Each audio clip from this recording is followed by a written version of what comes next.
Përshëndetje gjithë, jemi sot këtu në TBU Podcast bashkë me Arsën edhe me Gabrielën, ku ne do flasim për gjëra shumë të bukura, për eksperienca të mira dhe të këqija, për shumë këshilla rreth biznesit dhe leadershipit. Na ndiqni.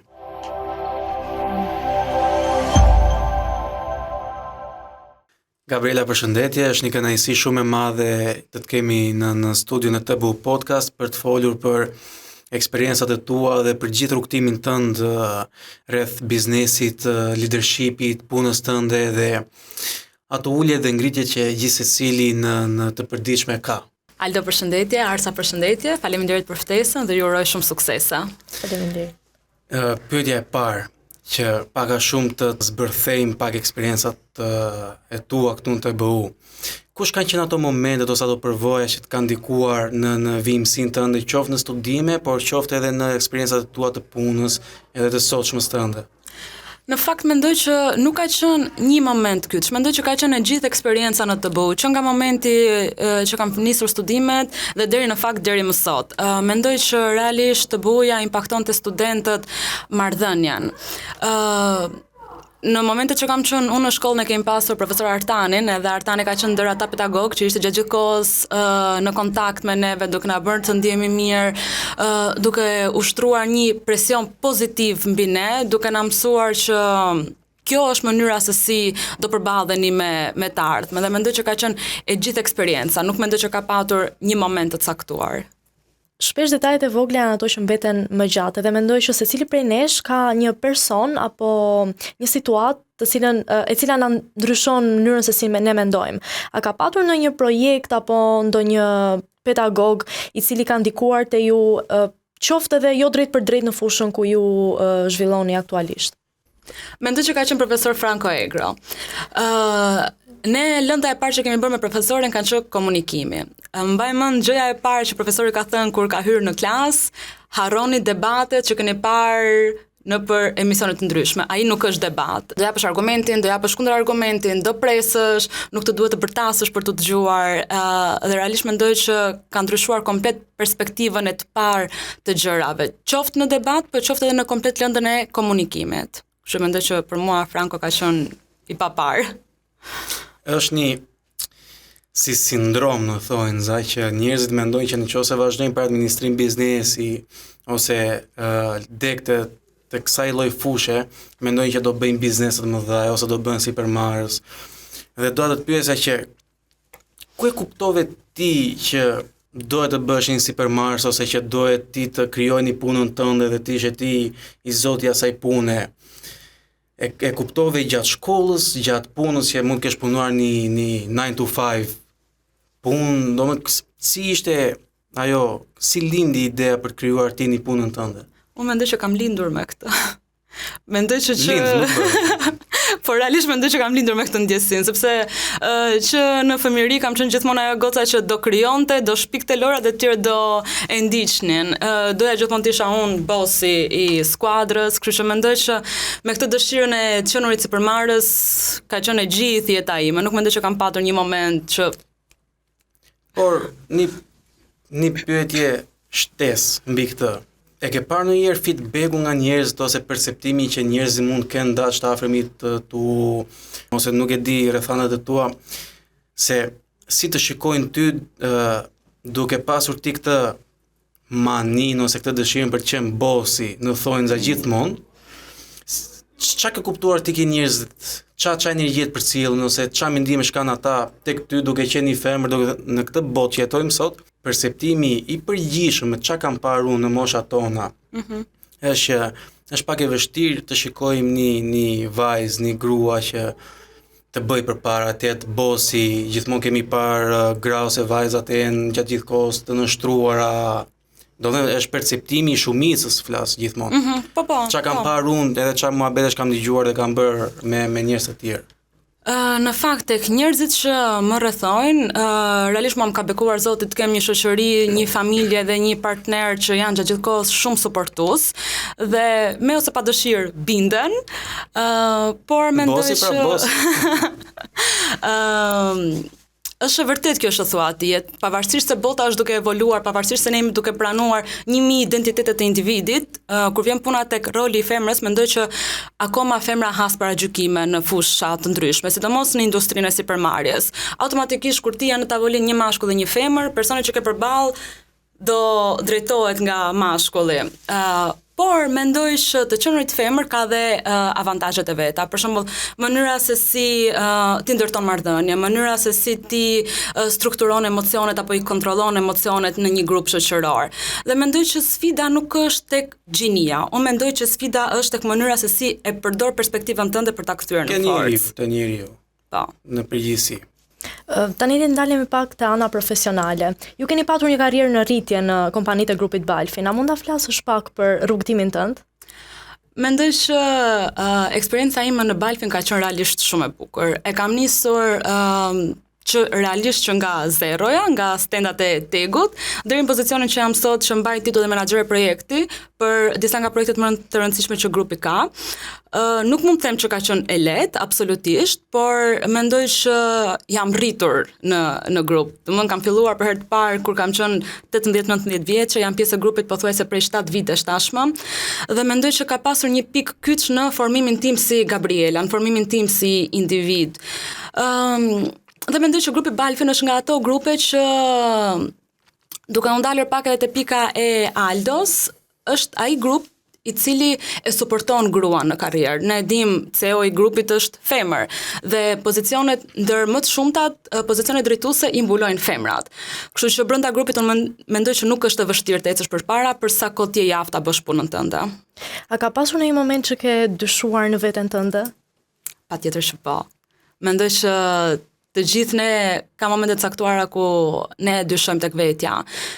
Por mendoj që është ai grindi brenda vetes dhe dashuria për gjën që ti bën që do të mbaj të ecësh përpara.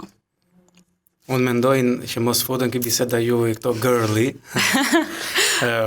Unë mendoj që dyshimi ndaj vetes është pjesa e procesit, ha? Është pjesë e procesit. Do të thënë ti nëse kemi një tablo të madhe ose një figurë të madhe, është një pjesë puzzle-i është dyshimi ndaj vetes. Absolutisht që po. Që ke të fillimet, në mes të punës, edhe në fund, edhe për shembull kur mund të jesh një CEO, një drejtues, prapë do kesh dyshime ndaj vetes, ja mund ta bëj, a ja mund të qaftë. Edhe a do e kaloj unë gjithë stoi se çfarë kemi dëgjuar. Jo, shumë vërtet, patjetër. Ceke pak tek pjesa e dhuntisë. Mendoj që domethënë është vetëm dhuntia që bën domethënë pjesën më të madhe, apo është edhe një ndërthurje që ti mund të marrësh për shembull ca aftësi në shkollë ose në jetë, përvojat, eksperiencat. Pra, anon më shumë ke dhuntia, ke përvoja dhe ke informacioni që ti merr gjatë jetës, apo është një mix midis këtyre të dyja? Mendoj që absolutisht nuk është vetëm dhunti. Është një libër shumë i bukur që unë ju sugjeroj të paktën të gjithë studentëve për ta lexuar, është 21 ligjet e padiskutueshme të leadershipit, John Maxwell. Po, patjetër, ka persona që lindin me këtë dhuntin e të qenurit lider. Ama ka dhe persona që jo domosdoshmërisht kanë lindur me këtë dhunti dhe mendoj që si aftësi vjen duke u përvetësuar gjatë kohës. Janë gjërat që ti mëson në shkollë, patjetër, dhe kur them gjërat që mëson në shkollë nuk e kam fjalën vetëm për procesin e të marrë një diplomë, kam fjalën për gjithë procesin e të mësuarit dhe të nxënit, pra të mësuarit aktiv. Dëshira që ti ke për të lexuar, për ta rrullosur pak trurin.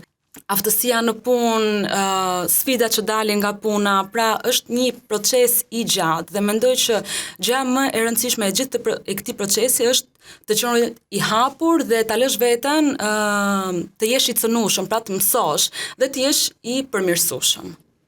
Gabriela, ka pasur në një moment ose në një pikë kulminante që ti do ta veçosh në aspektin jo vetëm profesional, po edhe në aspektin personal? Po, ka patur. Mendoj që këto momente patjetër që ndodhin gjatë gjithë kohës, por në fillimet e mia jam ndeshur shumë me paragjykimin e moshës. Je e vogël, mos e thuaj këtë mendimin se je e vogël. Dhe e kam provuar patjetër që jo pothuajse të gjitha, po kam përjetuar shumë eksperienca të ndryshme. Kam përjetuar terrenin ku aty realisht kam parë anën tjetër të gjës emocionuese dhe të bukur që unë kisha parë në Tiranë. Aty mendoj që ka qenë momenti kulmor ku un kam kuptuar se si funksionon me të vërtet bota e punës, kur ti përballesh me persona të cilët janë në një farë mënyrë diskriminues për moshën tënde, dhe gjithmonë këtu flas jo për aspektin managerial, marrëdhënia që ti ke me kolegët apo qoftë edhe me klient, je gjithmonë përballë faktit që jo nuk do ta thuash këtë dhe kjo jo nuk do të merret parasysh sepse ti nuk e ke moshën, nuk e ke eksperiencë dhe nuk do ta thuash, nuk do të dëgjojmë. Dhe për mua normalisht gjëja vazhdon më shumë se kaq, dhe për mua ky ishte momenti ku jam ndier shumë keq dhe kam thënë okay, jo, stop, kam shkuar në kampus dhe kam qarë pafund, jam mërzitur shumë, kam marrë mamin telefonin dhe i thoja unë do vi, nuk rri më këtu, nuk ja dal dot, është shumë e vështirë. Patjetër edhe larg familjes, presionit gjitha këto me radhë, por në momentin që përballesha me këta kolegë, kisha edhe anën tjetër të kolegëve që ishin e kundërta. Ku pikërisht në këtë moment ty forca nuk të vjen më nga familja, sepse nuk janë aty me ty, nuk e din kush është sfida që ti je duke kaluar. Dhe ti gjendesh përballë vetëm, je përballë një terreni.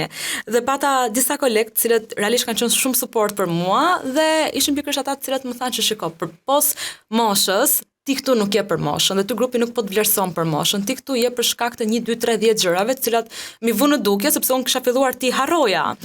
Dhe mendoj kjo ka ndihmuar shumë në zhvillimin tim të mëvonshëm. Personalisht në fakt e kam përjetuar dhe unë këtë pjesën e moshës që përmendet ti pak më para, dua të ndalem sepse për të rinjt në ditët e sotme është një kompleksitet që nuk po e shmangim dot, është një pikë të cilën nuk po e zhdukim dot si shoqëri. Shpesh në eksperiencat e mia të punës më është dashur edhe të gënjej për moshën time, të tregoj si jam e madhe, se ndoshta edhe nuk ma marrin për bazë ato që them ose nuk e di.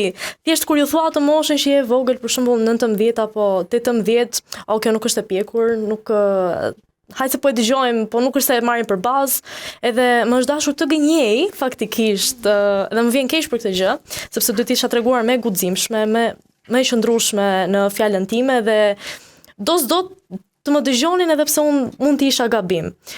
Dhe mendoj që për gjithë të rinjt sot dua të jap një mesazh që të jenë sa më të guximshëm, të përballen atyre sfidave, pavarësisht moshës, gjinis apo çdo lloj problematike tjetër, se sot ka shumë diskriminime për këto pika dhe thjesht kjo, të arrin të ngjitin ato shkallët, pavarësisht madhësisë edhe pavarësisht atyre vështirësive që mund të hasin kudo. Ke Gabrielën e ditës parë. Ke dhe Gabrielën sot përballë teje. Se në fillim kemi ato paragjykime në thonjza që ne mendojmë X gjëra për diçka.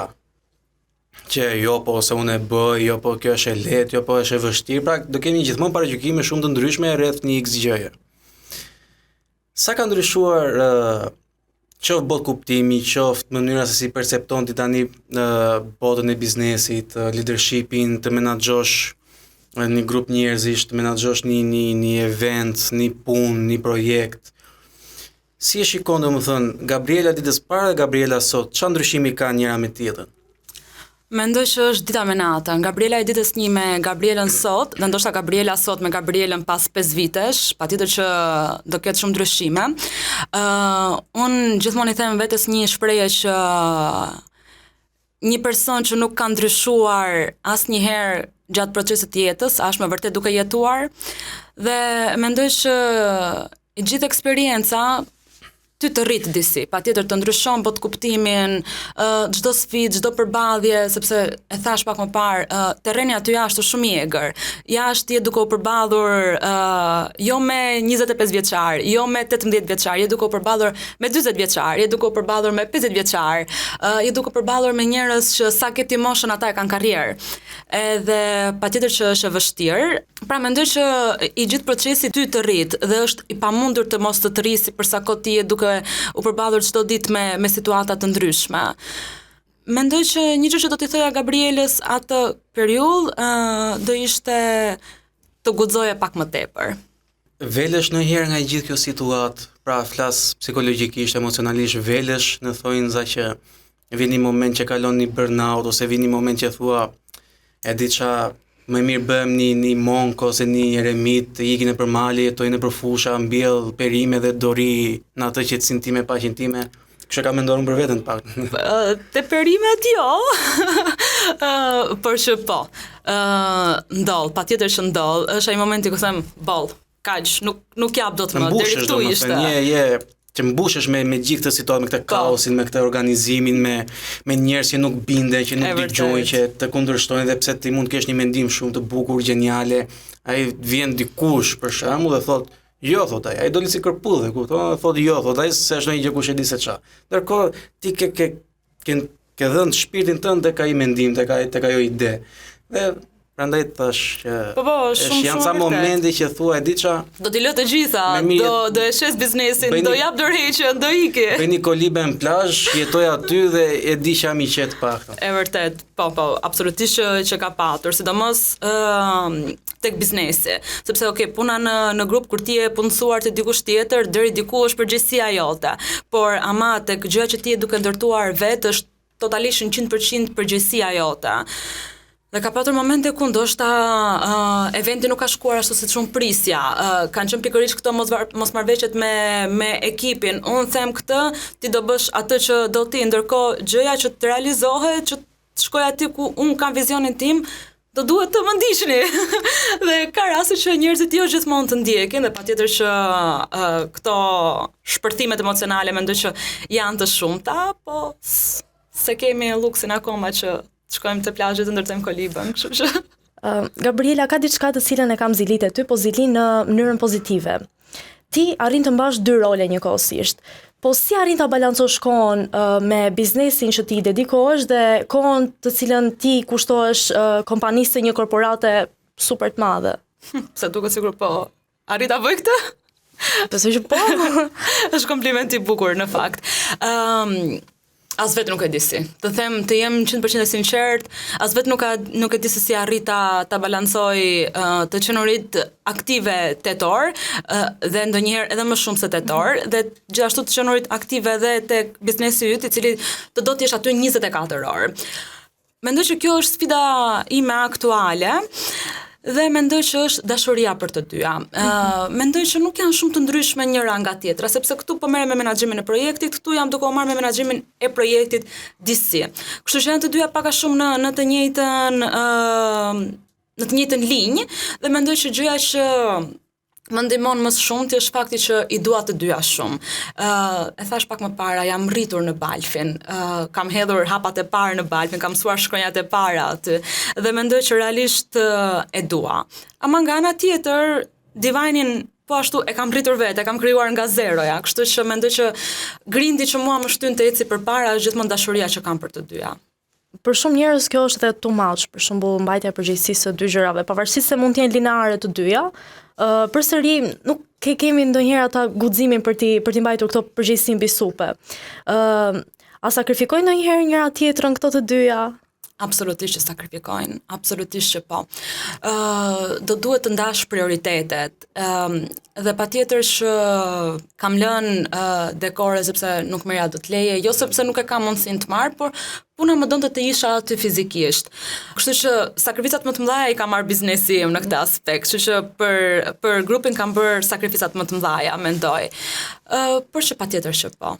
Të duhet o do lësh njërën, o do mbash tjetrën, në momentet caktuara. Besoj që pas kësaj interviste do kem nevojë për disa seanca psikologjie nga ana jote. Mendoj se kam nevojë për vete. Mirë, mund të ndihmon njëra tjetrën. Jo keq. Por kurioziteti im ke kubin e Rubikut para te, që është një problem, një X problem, që ke puna, që ke biznesi jot. Kush është approach-i jot, qasja jote, që domethënë mund mendoj që është një pattern, është një motiv, një mënyrë zgjedhje të një problemi. Kush është mënyra jote e zgjedhjes atij problemi? Flasim për një problem në përgjithësi. Kush është ajo si çan ato veprimet e tua që merr ti mbi atë problem? Në fakt unë mendoj që jam person që i shmangem paka shumë problemeve, po në momentin kur problemi vjen, kam gjithmonë tendencën që të shikoj burimin nga ka ardhur ky problemi. Patjetër që zgjidhja duhet të jepet tani, dhe ka raste që Ka ndodhur kjo gjëja, duhet asap të gjejmë zgjidhjen dhe patjetër që ti zgjidhjen do ja japësh asap, por mendoj që për mua ka shumë rëndësi të kuptoj burimin që e ka shkaktuar këtë problemi, sepse do vi një moment i caktuar ku ky problem mund të më ndodhi sërish, po ama duke e ditur kur është burimi, unë mund të bllokoj burimin dhe ky problemi mos të më dalë më. Kështu që mendoj që është më rëndësishme të gjesh shkakun dhe pastaj ti të merresh me problemin. Mendoj që kjo është zgjidhja më e mirë. Për të gjithë ata që nuk e din ASAP, është as soon as possible, dhe as soon as possible në shqip, pra për gjithë ata që nuk din anglisht, do të thotë që sa më shpejt e mundur. Dhe problemet nuk e se do t'i shmangesh ndonjëherë, se edhe unë në historitë e mia që nuk kam ardhur këtu për treguar historitë e mia të vjetra, se më duket vetja ndonjëherë sikur kam lindur me Napoleonin, po gjasat janë që më shumë të të vinë probleme dhe mendoj që të bësh një audit të problemeve, ose të shikosh që nga mund të vini problem, ose të jesh gjatë gjithë kohës në update, të shikosh se si funksionojnë gjërat e prapë, që këtu mund të parandalosh një problem për shkakun. Ky është mendimi im. Që duke qenë gjatë gjithë kohës në vëzhgime sipër, qoftë me stafin, se një problem mund të ndodhi edhe në anën teknike, si mund të jemi këtu mund të ndodhi një problem me mikrofonin, me laptopin, me njerëzit. Mendoj që kjo është ajo e leadershipit, që ti jesh prezent gjatë gjithë kohës. Absolutisht. Edhe kur nuk ka asnjë gjë, do ketë një diçka patjetër gjithmonë. Kështu mendoj unë, është nuk e di, është perceptimi im personal. Se më ka ndodhur ca raste që edhe ke puna ime që jam, unë i kam përgatit të gjitha gjërat dhe dalim live, çdo gjë prishet, ose do dalë diçka që nuk do punoj. Ndërkohë që punon dhe para 5 minutave, e kupton, pra të lind një problem nga hiçi. E vërtet është, por unë që pa mendoj që gjërat ndodhin, gjërat rrjedhin, problemi ka ndodhur tani. Nuk e shmangim dot ç'a ndodhi. Tani hajde të gjejmë zgjidhjen momentale për ta sistemuar gjën. Si sillesh ti për shkak me një rast spontan. Pra je natyrë e qetë, je natyrë jo agresive, se është shumë fjalë rënd, po një natyrë pak më ekspresive. Do të si qasësh ti, vjen një klient ose vjen një person. Vjen me një qasje pak sikur si pëlqen diçka, ose ka një dyshim, një mos pëlqim, një çrën si ka. Përballë klientit spontania. Përballë klientit absolutisht ti do të zhvishesh nga çdo spontanitet. Përballë klientit do dëgjosh një herë të gjitha problematikat që ai ka dhe do përpiqesh me gjakftotësi ti japësh përgjigje klientit. Problemi mund të jetë, po përballë klientit problemi nuk ekziston problemi, s'ka asnjë problem.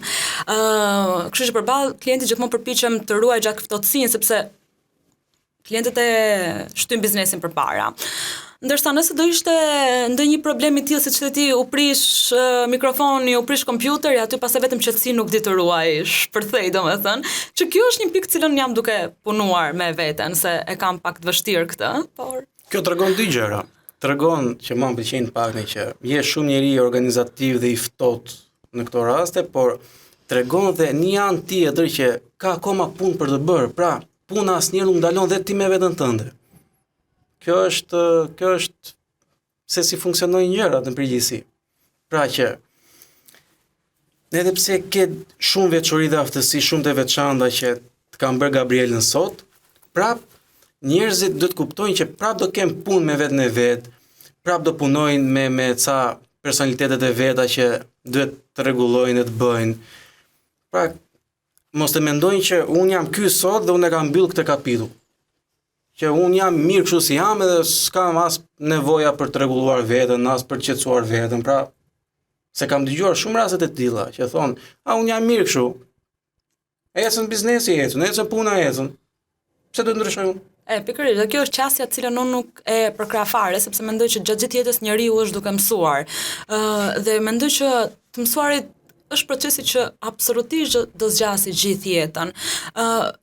Kjo ndodh vetëm në rast se ti ke vendosur një kuti përpara vetes dhe nuk e ke lejuar më veten tani të jesh i hapur për gjithë ndryshimin që po i ndodh ambientit, sepse jetojmë në një botë ku po ndryshon me hapa galopant, jo me hapa të vegjël. Të duhet të përshtatesh, të duhet të adaptohesh me ndryshimet. Nëse gjëja nuk ndodh bashkë me tregun, ti dole jashtë tregut, nuk je më në qarkullim. Kështu që patjetër do duhet që gjatë gjithë kohës të jesh i hapur për të mësuar dhe mendoj që të jesh i hapur për të mësuar qëllimisht. Pra ti me qëllim të shkosh të hapësh, shikoj, informacioni sot në internet është i pafundëm. po marrim informacion kudo. Ja, këtu bashk, po shkëmbejmë mendime, po marrim informacion nga njëri tjetri. Dalim aty jashtë jemi duke marrë informacion. Pra bota është e mbushur me informacion dhe ti të mos arrish të përmirësohesh apo të ndryshosh tek vetja. Le të kalojmë atëherë tek një pjesë tjetër dhe dua të pyes edhe personalisht në këtë aspekt. Si studente aktuale, dua të përgatitem për ato të ardhmen time, si më thënë. Dua të di si fillim ato vështirësitë dhe pastaj ato të mirat që do të kem pas universitetit. Dua të më serviren të gjitha ato problematikat që mund të has. Sipas jush, në momentin që një student kalon nga ambienti universitar në atë profesional, cila është vështirësia më e madhe me të cilën përballen? Unë mendoj që në momentin që ti del aty jashtë, realisht përballesh me atë terrenin e egër që unë përmenda pak më parë.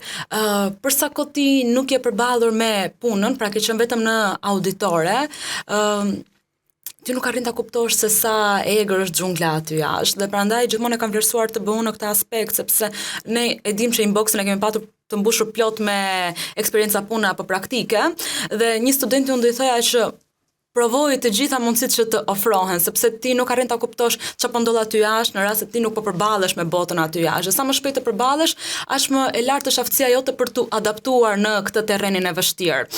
Kështu që për këtë mendoj që studentët do duhet të jenë pak alert për të kuptuar që brenda shkollës ka shumë dashuri, por nuk ka njësoj dashuri edhe jashtë. Patjetër. Nëse do ta përmbledhnim shkurt, edhe t'ju lem diçka konkrete atyre të cilëve po na dëgjojnë. Cilat janë 3 gjëra që janë ingredientët kryesor sipas teje Gabriela për dikë që do të arrijë suksesin në biznes?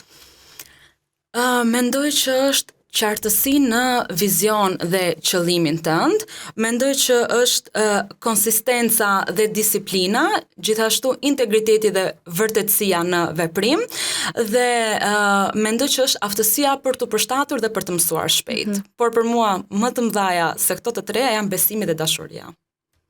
Po mirë. E zëm se erdhi dikush. Edhe thotë Gabriela, unë dua të bëj një biznes. Edhe kush janë ato këshilla që ti mund t'i japësh ose për shembull filloj kështu, bëj kështu. Pra kush janë ato starti që ti do t'i japësh atij personi që do vijë dhe do kërkojë një këshill ose një mendim? Unë mendoj që se kam zbuluar akoma ingredientin sekret, po çfarë unë do t'i thoja ishte guxo, jepje, sepse nuk mendoj që ka një kohë perfekte, mendoj që rrethanat nuk do piqen asnjëherë ashtu siç duam ne. Kështu që këshilla më e mirë që mund t'i jepja do ishte futu. E kam nisur biznesin tim, me sa mendon që e kam nisur? Me sa kapital? Është 100.000 lek, 200.000 lek? Zero. Zero? Zero. Minus, me kredite banka. Po kjo është një histori suksesi. Kështu që mendoj që limitet e vërteta të njeriut janë vetëm në kokë. Gabriela tashi është tek top 3 dhe ti e para. Edhe është medalja e arit që është ajo ke olimpikët. Por kjo është vetëm fronti, është vetëm çfarë shikojmë ne. Çfarë nuk shikojmë ne është janë njerëzit që të mbështesin. Cilët janë ata që të mbështesin gjatë gjithë karrierës tënde, ditës tënde, edhe kur ti je down, kush është ai ose ajo që ti e di këtë marrësh telefon ose këtë kërkosh e gjitha me radhë. Kush është ai personi që ti zhvishesh në thonjza nga rrobat e punës tënde, e biznesit tënde, gjitha dhe aty e komplet ti. Shumë e bukur kjo në fakt. Mendoj që edhe kur shohim ato muzat tona të frymëzimit, po shikojmë vetëm medaljen e arit, po nuk po shikojmë të gjithë pjesën mbrapa kuintave. Mua realisht më ka bekuar Zoti me një grup shoqëror shumë të mirë, me një motor që është gjithmonë aty kur unë kam nevojë për të. Dhe kur them me një grup shoqëror shumë të mirë, kam fjalën pikërisht për ata persona që kur unë kam nevojë të jenë aty për mua, realisht lënë çdo gjë të tyre dhe janë aty për mua. Dhe patjetër partneri im, i cili për mua ka qenë mbështetja më e madhe, është pikërisht ai që thotë, "E Gab, shikoje këtë, unë mendoj që duhet të ikësh, duhet të shkosh, duhet ta bësh këtë." Dhe është pikërisht ai personi i cili unë i dal përpara në lakurishtsinë time, si i thon asaj shprehjes, dhe lë veten t'jem vulnerabël. Kështu që mendoj që për njeriu është shumë e rëndësishme ti gjesh këta persona në jetën tënde. Mirë, se këta persona janë si stre, në thonjza, stre emocional, psikologjik, mund ta quaj secili si doj vet, po ne shikojmë gjithmonë këta figurat që janë lidera të fortë, të mëdhenj, emra që kanë peshë, por mos harrojmë që janë dhe njerëz, mos harrojmë që kanë dhe emocione, kanë një psikologji, ndoshta të rënduar, ndoshta jo, ka dhe një jetë background, një jetë të tyre personale, që mund të ndodhin shumë gjëra dhe jeta shumë dinamike.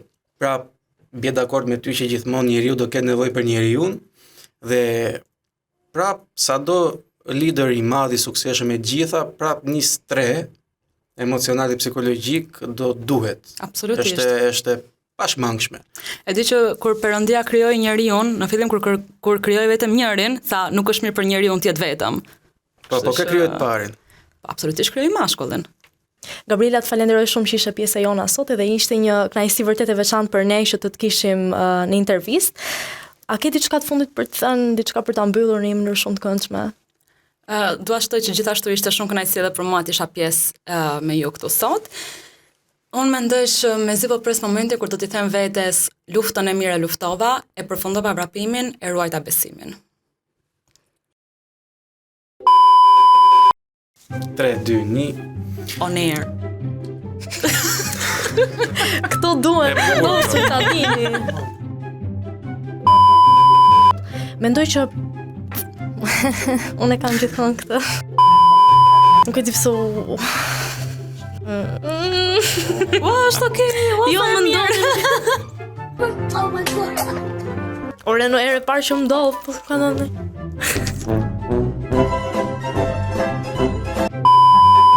Në fakt, unë jam natyrë